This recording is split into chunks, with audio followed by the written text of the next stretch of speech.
ചെറിയൊരു കുസൃതി ചോദ്യം ചോദിക്കാം. ആൻസർ പറഞ്ഞു കഴിഞ്ഞാൽ ഒരു സമ്മാനമുണ്ട്. ഓക്കെ, അപ്പോൾ ചോദിക്കട്ടെ. ആരും കൂട്ടാത്ത കറി. കുസൃതി ചോദ്യമാണേ. ആരും കൂട്ടാത്ത കറി. നമ്മൾ അവിടെ നിന്ന് പലഹാരങ്ങളൊക്കെ വാങ്ങിക്കാറുണ്ട്. ബേക്കറി. അതെ. കടയിൽ നിന്ന് വാങ്ങാൻ പറ്റാത്ത ജാം.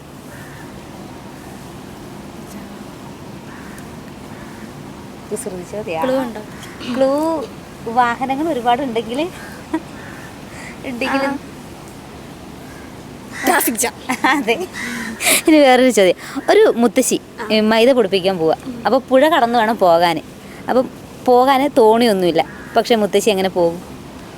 പുഴ കടന്ന് പോകണം, തോണിയൊന്നും ഇല്ല. മൈദ പൊടിപ്പിക്കാനാ? അതെ. മൈദ പൊടിപ്പിക്കണ്ട. മൈദ അതെന്തുകൊണ്ടാ? മൈദ ഓൾറെഡി പൊടിയാണല്ലോ അല്ലേ? ഓക്കെ, ഒരു സമ്മാനം ഉണ്ട് കേട്ടോ. Thank you. അങ്ങോട്ട് നോക്കിക്കോ.